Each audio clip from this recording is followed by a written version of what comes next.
Dividend company के net profit का ही एक हिस्सा होता है जो कि कंपनी द्वारा अपने शेयर होल्डर्स को बांटा जाता है।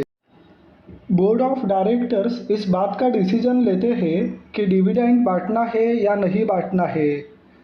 कितनी बार नई कंपनी जो कि प्रॉफिट मेकिंग कंपनी होती है वो डिविडेंड नहीं बांटती है। उनकी ये सोच होती है कि जो प्रॉफिट है उनको फिर से बिजनेस में इन्वेस्ट किया जाए ताकि बिजनेस और ग्रो हो सके और प्रॉफिट बन सके।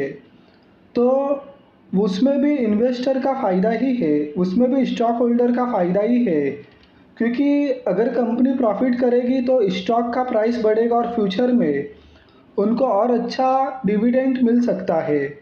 तो ये बोर्ड ऑफ डायरेक्टर्स के ऊपर है कि डिविडेंड बांटना है या नहीं बांटना है। तो कहीं भी उनके लिए मैंडेटरी नहीं है कि डिविडेंड बांटना ही है। कोई भी कंपनी, उदाहरण के लिए XYZ कंपनी इस बात का अनाउंस करती है कि हम 100% डिविडेंड देंगे, तो उस XYZ कंपनी के स्टॉक का करेंट भाव कुछ भी हो उससे कोई मतलब नहीं है। उस स्टॉक के करेंट भाव से मतलब ही नहीं है। XYZ कंपनी के स्टॉक का जो फेस वैल्यू है उस फेस वैल्यू पर डिविडेंड का कैलकुलेशन होता है।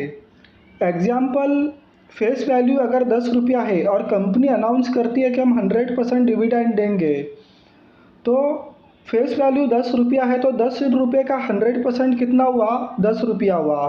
तो जो डिविडेंड का अमाउंट है वो 10 रुपया बैठता है।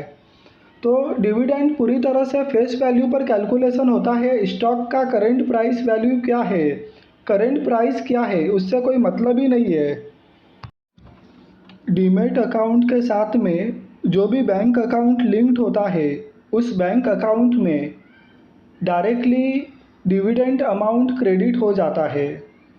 फॉर एग्ज़ाम्पल, XYZ कंपनी ये अनाउंस करती है कि हम डिविडेंड देंगे और हमारे डीमैट अकाउंट में XYZ कंपनी के स्टॉक है, तो हमारे बैंक अकाउंट में जो कि डीमैट अकाउंट से लिंक्ड है, तो डायरेक्टली हमारे बैंक अकाउंट में वो डिविडेंड अमाउंट क्रेडिट हो जाएगा।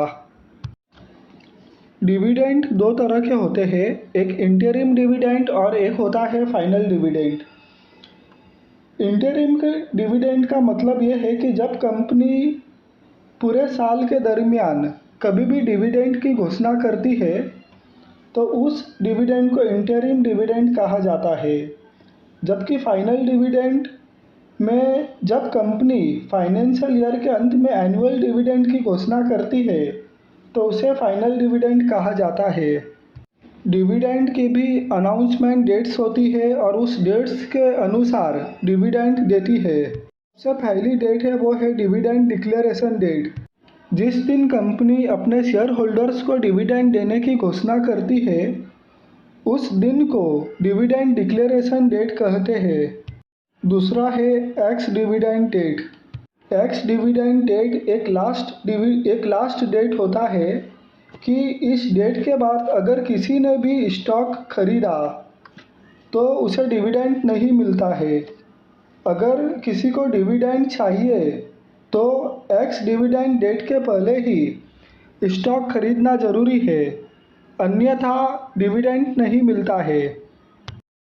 तीसरा है रिकॉर्ड डेट। रिकॉर्ड डेट वो डेट होती है जब कंपनी अपने रिकॉर्ड बुक्स में ये चेक करती है कि उसके स्टॉक या शेयर किन किन लोगों के पास है। इस डेट पर कंपनी के रिकॉर्ड बुक में जिन लोगों का नाम रहता है वही शेयर का डिविडेंड पाने का हकदार होता है, उसे ही डिविडेंड मिलता है। चौथा है डेट ऑफ डिविडेंड पेमेंट।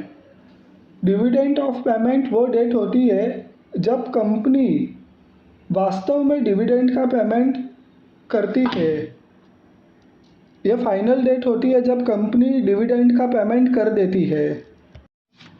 कितनी बड़ी बड़ी कंपनीज है जो एक निश्चित समय पर डिविडेंड देती आ रही है।